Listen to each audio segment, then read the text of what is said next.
भगवान जिसको अपने बारे में जानना चाहते हैं वो अपने आप जानना प्रारंभ कर देता है, उसको जनाने की आवश्यकता नहीं है। समझ गए हिरण्यकश्यप।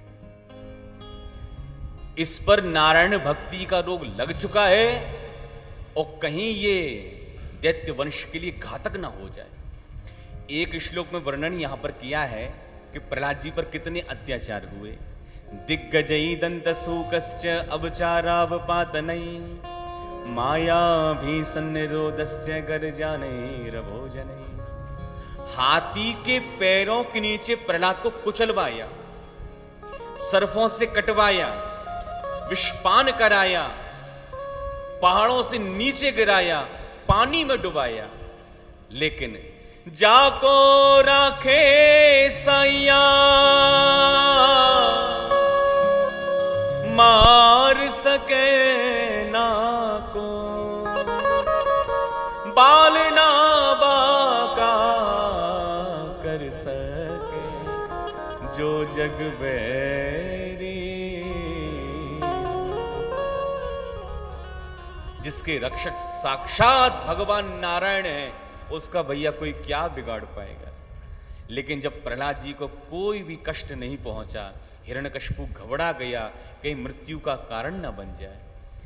संडामर्ग जी महाराज आए और कहते महाराज क्या छोटे से बच्चे को लेकर के इतनी भयाक्रांत बैठे हो, एक अवसर दीजिए, बुद्धि को ठीक कर देंगे या सुधार देंगे या सिधार देंगे, दो में से एक काम कर देंगे, ठीक है ले जाओ। श्री प्रहलाद जी महाराज को गुरुकुल में लाए, कमरे में बंद कर दिया। एक बार गुरुजी चले गए बाजार में, प्रहलाद जी के मित्र खेलने लगे मैदान में। प्रहलाद जी ने सबको आवाज दी, मित्रों मेरे पास में आओ, हम सभी लोग खेलेंगे, अकेले कैसे खेल रहे हो। मित्र प्रहलाद जी के पास आकर कहते हैं भैया प्रहलाद बताओ कौन सा खेल खेलेंगे। प्रहलाद जी महाराज कहते हैं चलो हम लोग आंख मिचौनी का खेल खेलते हैं। मित्र लोग कहते हैं भैया प्रहलाद ये जो आंख मिचौनी का खेल है बड़ा पुराना खेल है, और कोई नया खेल खेलते हैं। प्रहलाद जी कहते मित्रों तुम्हें एक बात का ध्यान नहीं है, ये जो आंख मिचौनी का खेल है ना, जीवात्मा पर परमात्मा के बीच में यही तो खेल चल रहा है। अब मित्र कहते हैं भैया प्रहलाद जीवात्मा परमात्मा के बीच में आंख मिचौनी का खेल कैसे।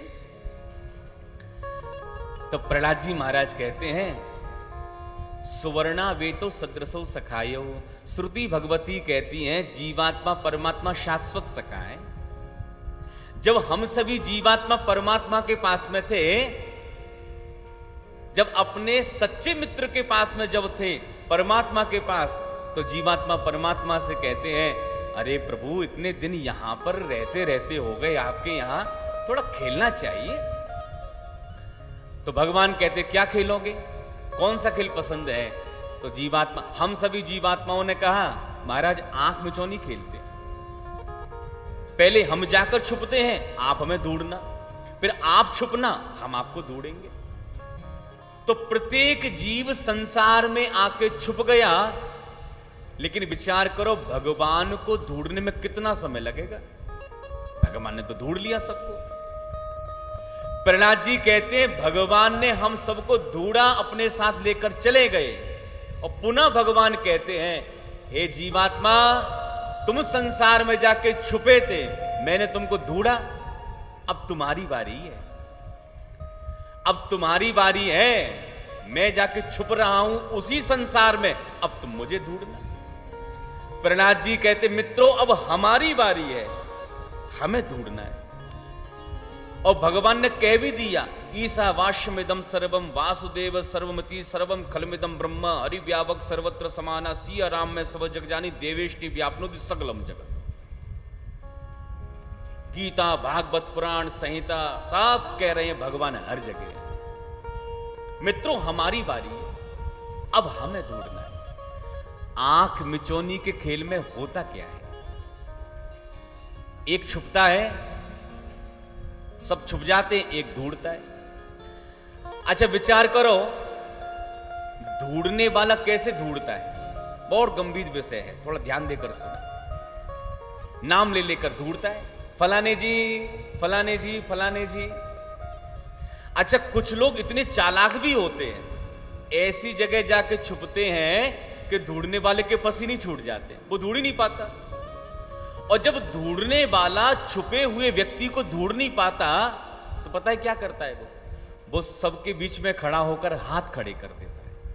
और जहां उसने हाथ खड़ा किया कि भैया मैंने अपनी हार स्वीकार कर ली है, जब हम अपना हाथ खड़ा करके अपनी हार स्वीकार करते हैं तो जो मित्र छुपा हुआ है ना, वो तुरंत बाहर निकल करके आ जाता है। प्रहलाद जी कहते, मित्रों उसी प्रकार या तो ज्ञान की दृष्टि से भगवान को देखना प्रारंभ कर दो, और ज्ञान की दृष्टि से भगवान दिखाई नहीं पड़े तो भक्त बनकर वृंदावन धाम में श्री बिहारी जी के सामने अपने दोनों हाथों को खड़े कर दो। जय जय श्री राधे।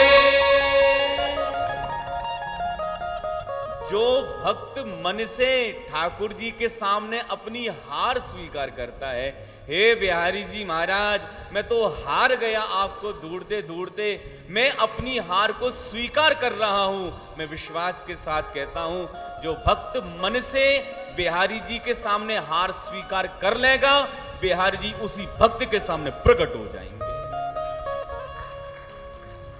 उसी भक्त के सामने प्रकट होंगे। किसके सामने होंगे? जो हृदय से अपनी हार ठाकुर जी के सामने स्वीकार करेगा। जब हार को स्वीकारेगा तब प्रभु आएंगे। अच्छा एक बात बताओ, आज हम लोग यहां पर आए, पीले पीले वस्त्र पहन करके आए, उत्सव की तैयारी कर रहे हैं, किसके लिए कर रहे हैं? ठाकुर जी के लिए तो कर ही रहे हैं। आज हम सज करके आए, श्रृंगार करके आए, पीले पीले वस्त्र पहन, आप भी आए तो मैं भी आ गया। हम सब लोग पीत प्रधान पहन करके आए। हृदय से विचार करना, किसको रिझाने के लिए आए हैं? हम बिहारी जी को रिझाने के लिए आए। हम अपना श्रृंगार करें किसके लिए? ठाकुर जी के लिए। मीरा भी श्रृंगार करती है अपने ठाकुर जी को रिझाने के लिए। बाला मैं बैरागन होंगी, जा भेषा मेरो गिरधर रीझे, मैं तो सोई सोई भेष धरूंगी, बाला मैं वैरागन होंगी। मीरा भी श्रृंगार करती है ठाकुर जी को रिझाने के लिए। और ठाकुर जी जब मीरा की बात नहीं सुनते हैं ना तो पत्र लिख देती है।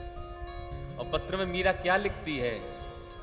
बत्तियां में कैसे लिखूं, लिखी न जाए, बत्तियां में कैसे लिखूं, लिखी न जाए। कलम धरत, कलम धरत मोरो कर कांपत है, कलम धरत मोरो कर कांपत है, हियना धीर धराए, मुख सो मोहे बात ना निकसे, मुख सो मोहे बात ना निकसे, बस नैन रहे हैं झराए, नैन रहे हैं झराए,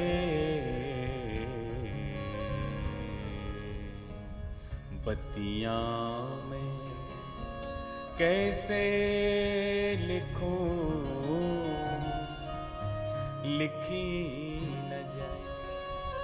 बत्तियां में कैसे लिखूं लेकिन लिखी न जाए। कलम धरत मोरो कर कांपत है। मीरा बड़े भाव से कहती है, प्यारे मैं शब्दों का कहां से चयन कर करके लाऊं जो उस शब्दों की माला को आपको पहना सके।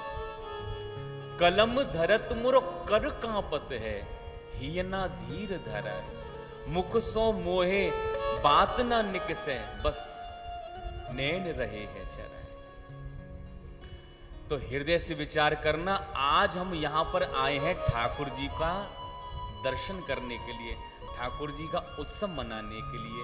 और जो हृदय से भक्त ठाकुर जी के सामने हाथ खड़ा करके हार स्वीकार करता है, बस प्रहलाद जी का वचन है ये, ठाकुर जी उसी के सामने प्रकट हो जाते हैं।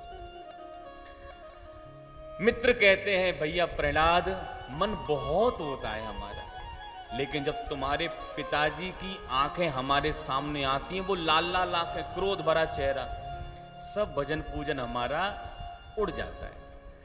प्रहलाद जी कहते हैं अरे भैया एक बात बताओ, जब पिताजी मेरा कुछ नहीं कर पाए, मेरे ऊपर कितने अत्याचार किए गए, लेकिन जब मेरा कुछ नहीं कर पाए तो तुम्हारा क्या कर सकते हैं।